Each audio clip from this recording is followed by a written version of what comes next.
Hey, H-Show here with the Rampage Aftershock Damage Over Time build guide.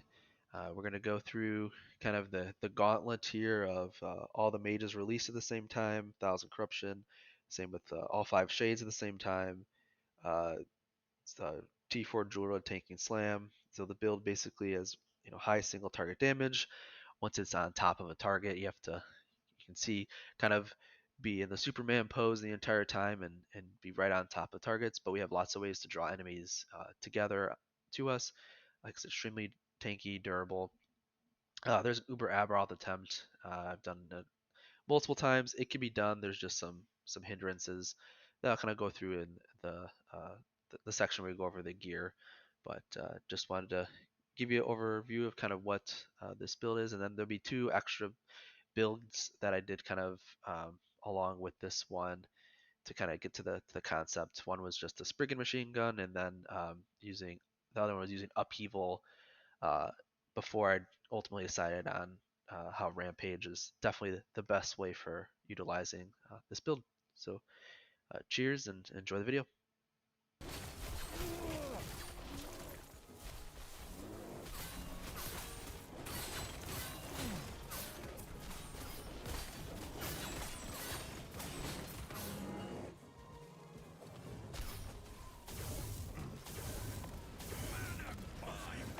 Freedom at last! I cannot be content. I won't go back!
for the void.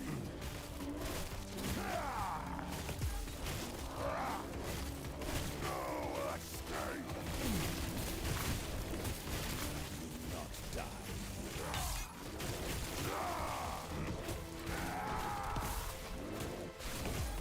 No escape.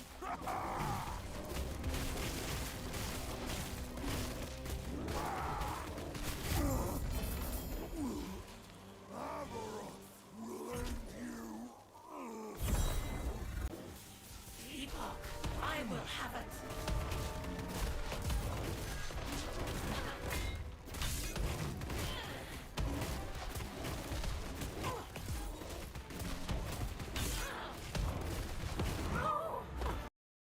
Alright, so a little bit into the gear and skills for this build. So the Rampage, Aftershock, Werebear damage over time build basically utilizes, or the key concept here is utilizing Event Horizon Mace that you get from the Harbinger.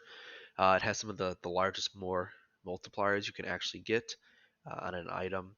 It has pen against all resistances, more melee damage per stack annihilation, more damage to slowed enemies, and then its major downsides are actually the less attack and cast speed per stack annihilation, and then the less movement speed.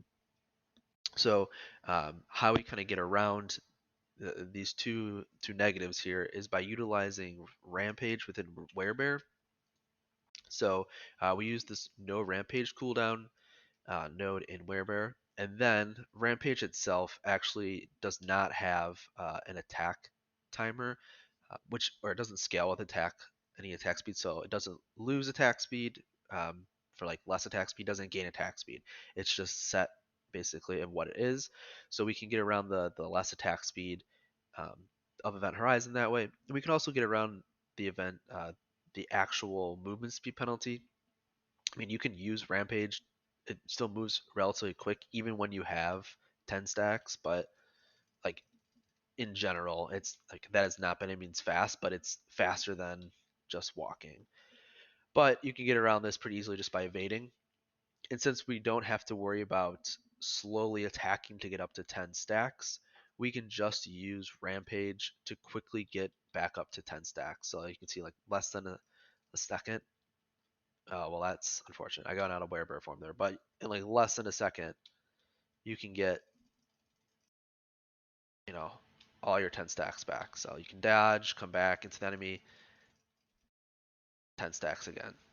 So really, we get around, both the downsides pretty quickly of this maze, while still getting all the large upsides of, and lots of large upsides of using this maze.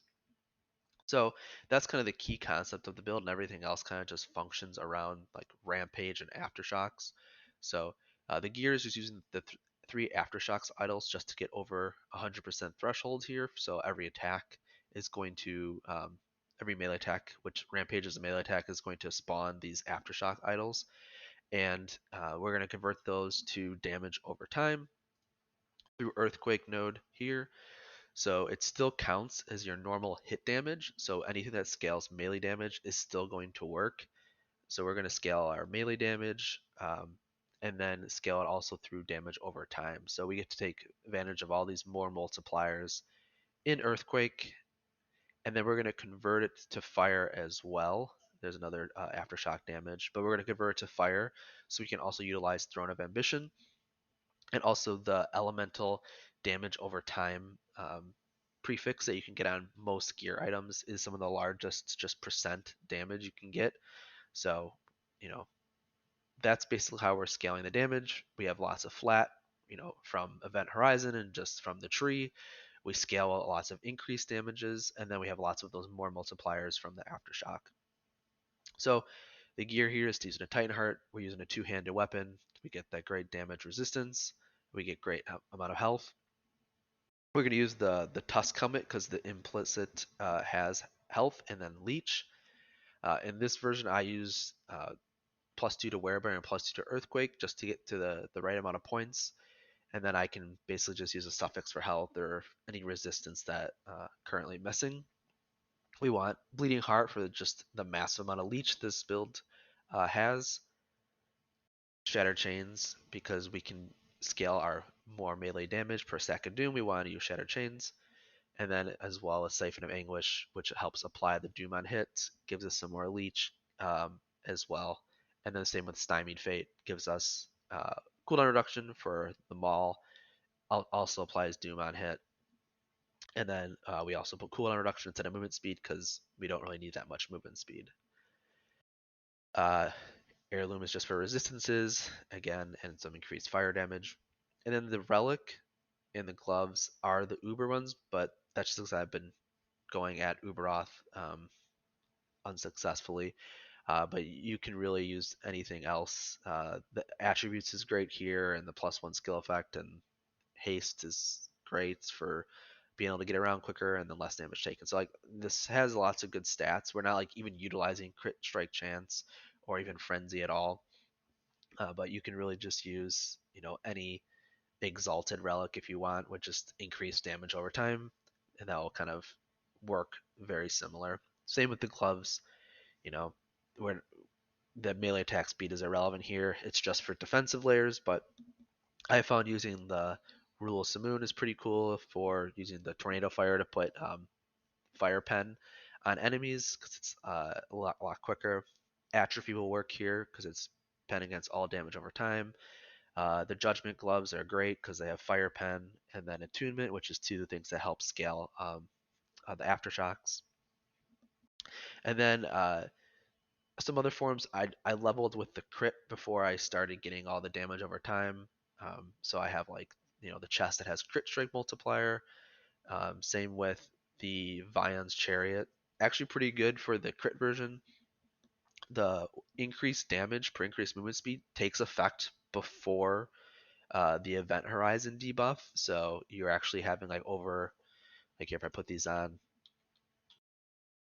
with the haste, I'm at like 115, and this actually takes effect, right? Even if you're down to like negative, basically negative movement speed, you still get the increased damage. So you can see here if I take them off, it goes down. Take them on, goes up, and you can see here if I release it, right? The damage goes down from event horizon, but in general, like this still works. The actual every 3-second movement skill doesn't work. It does in the crit version because Rampage does good damage in the crit version, but like for min maxing, you really want the damage over time for just the more damage. This was the mace that I am using to try to get a 2 LP event horizon, and I failed on this this roll. So I runic creationed it first, and you can see I lost the 2 out of 3 battle for either fire pen or just more flat damage, and got all attributes. So waiting to get another one to test it out again. And then I have my like Ubberoth like beginning gear, so stuff that I do before I switch over because this has more damage and more damage, more melee damage to health enemies. Osirian gives us more damage. So these are the items I use like in the beginning phase, that first phase, and then I switch over to all my other stuff just to get more damage. You can basically break the 80% threshold on Ubberoth at first, the first 20% of his health, and get to the first ward break before the slam goes off. So it has tons of damage. It just has some clunk. Um, One thing I would like to mention here is because this is a really weird experimental affix that doesn't really work in anything except this that I've seen. So the ward gained when you use a traversal skill works for Rampage because it is a traversal skill. So you can actually utilize this to get like massive amounts of ward just by spamming. And if you have like ward decay threshold and go like low life, you can really sustain Rampage pretty easily. So it's a thought. I've had it where you can get up to like 10,000 ward just by utilizing that properly. So it's a cool affix to use if people want to play around with it. I do use it in someone like the build showcase here, just because it's helpful to help sustain things. But Stymied Fate really is the best because it reduces Maul's cooldowns like 2.5 seconds. Um, and that will kind of segue into why we're using all these. So Earth Sign Strength for endurance. We have to go all the way up to Rampage, so we have to take the minimum amount of nodes to get there. We want to use our War Cry, and we want to use Fury Leap. And then this is how we sustain Rage within like a boss fight with Ubberoth. If you're not like if you're just going around in monoliths, you could put more points into this and just take points out of anything else, like even this, or just get another uh, take the points out of Aftershock and use like a +4 Werebear helmet if you just want to do like low monolith farming or low monolith farming, up to like 1,000 corruption. Warcry, we want to use the pull, except we want to pull everything together because of the way that Rampage is. It's kind of that awkward. You have to be right on top of them. So the way that Rampage's hitboxes is actually the bear's torso here. So like you can't, you have to like be right on top of enemy. You can hear the hits, and if you're far away, you can like notice you don't hear the clunking hits of Rampage. So your torso is actually like the hitbox. So you have to be like right on top of enemies, which makes it um, a lot easier when the war cry pulls everything together, and then the aftershocks can basically hit everything at the same time. We want to reduce the cooldown. We want to get berserk duration. Again, this is a lot more damage for us by going berserk. Frailty is great because enemies you're right on top of do less damage to you. It gives us Maelstrom stacks, and then it cleanses. So, and then of course, invulnerable after Warcry for 1 second uh, is is amazing. With cooldown reduction, Warcry is at like 3.9 seconds, so it's like 25% of the time. We're basically invulnerable. You can use it, and then it'll cool down. So after we rampage, right, it's gonna go off. So every time we're just using rampage, 25% of the time we're invulnerable to damage just through Warcry. And then Maul through Fury Leap, same thing. We're immune while leaping, and then we want the pull again. So pull everything in together, and then Warcry is going to pull things together, and then cleanse. So we have 2 cleanses, 2 invulnerables during like this phase. So you can dodge Ubberoth's attacks with just leap. Um, it's not a very far leap, so you have to kind of time the right, but you can also just you know alternate between war cry or war and maul to get like the most of your invulnerable phases. So okay, war cry's off, it's about 1 second, go in the maul, and that's through your leech as well. You're hard to kill unless you have to deal with Ubberoth's horrible mechanics with puddles and things on the ground you can't see, and the fact that all the puddles apply frailty, which reduces your leech. Um, it's just it's not a it's not even close of a fair fight for real melee builds versus range builds. So the only last thing is Maelstrom, and Maelstrom is kind of like the least important. The only reason why we use it is for the Storm Bolts, and the Storm Bolts are just there to apply more hits. We get a lot of things off of hit, so like slow on hit, doom on hit, chill, fire resistant shred from the blessing, on hit. So it's just a way to give us a little bit more hits because it's hard to always get on top of an enemy, right? So you can get more hits just by right right there. So applying chill, doom, slow, which we get more multiplier from Event Horizon, shock. That's really what this is all for. Is basically just that. We do convert it, so it does slow. The fizz damage is like doesn't matter. It's all just here for the buffs that Maelstrom gives. Passive tree is pretty standard. Again, we're just 2-minute strength. We want corner beast. This is a large multiplier. You get down low health, and then you get 5 seconds of this buff, and then you leech back up. So it's a very strong buff. Shaman, we're just getting to this earthquake thresholds and then some stun avoidance thresholds again. So it's just going to be attunement, health, attunement. Beastmaster is like the less damage taken, aspect of the boar. We want these two just for the 3-second aspect of the shark buff, which is increased melee damage. And then the rest of the points are in Druid. It's really nothing too exciting. It's more damages, attunement strength, endurance. We get these two caps here for more damage, and then the more health. So, and then impervious. You really only need like 2 stacks. I just put a 3rd point into it. But really nothing on this tree is like makes the build. It's just all defenses and offenses. So yeah, that's kind of it for how this kind of works. It's a really weird concept to basically just like Superman pose on top of enemies and spam.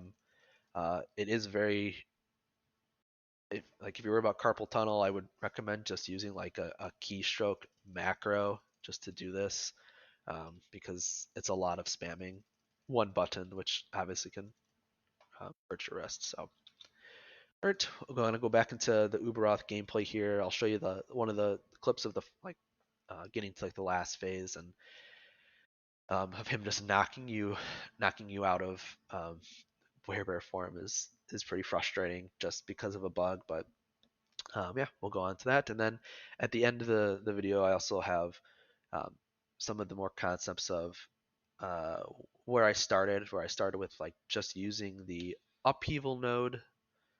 And I'll put the gameplay at the end of what it looks like. It wasn't as strong, but you can use Upheaval's node where there's no longer scales with attack speed. So kind of the same concept with Rampage, where you don't have to worry about that less attack speed. And I was doing this up to like 300, 400 corruption. And it was fine. It was fun.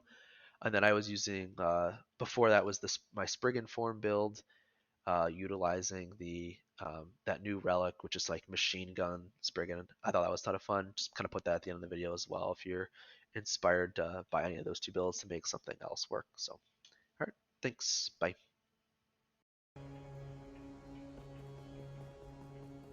Such wasted potential. Orbis would have welcomed you.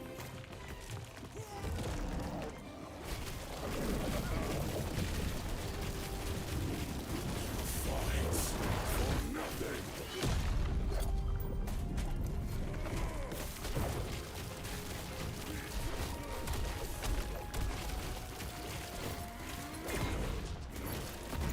The void hungers.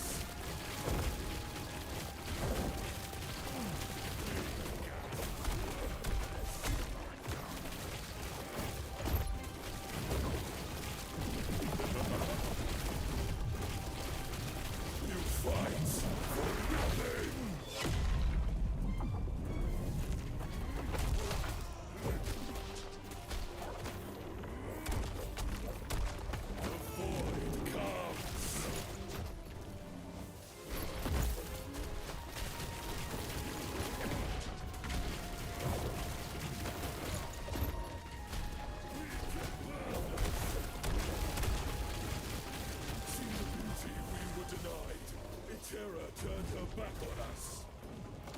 No master greater than Orbis.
So this is the frozen crit machine gun Spriggan build that I started with the Primalist.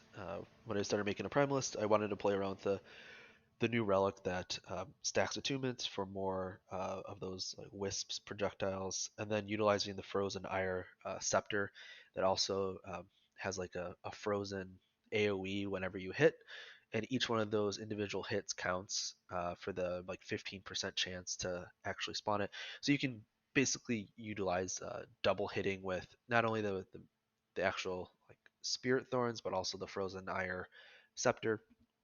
Really, this build's got up like 700 corruption, can do Aberroth, can do pretty much all the content in the game except for Abberoth, and it really just comes down to the fact that there's not enough more multipliers in the Spriggan form, and that's kind of where I ended this. But it was a fun little build to showcase. Anyone wants to do something similar, see if they can find a way to even get more damage.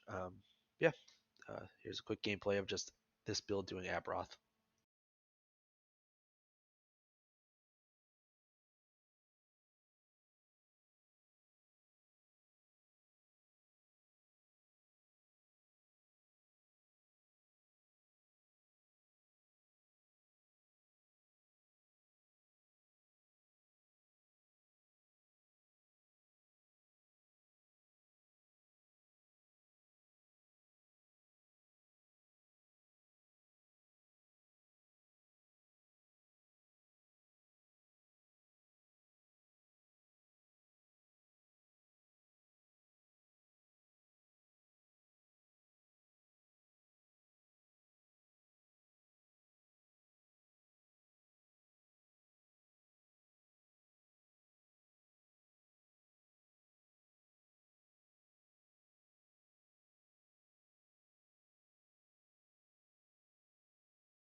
And this is just where the concept of the build started. It was just using the noted upheaval that doesn't have attack speed scaling for more damage. And I was playing around with basically the storm crows being able to reset the cooldown of the teleport to get around the movement speed penalty of the basically of event horizon. So it got like up to 300 corruption. It just wasn't good enough. So uh, ultimately, that's where it landed on Rampage, and it was definitely the better play.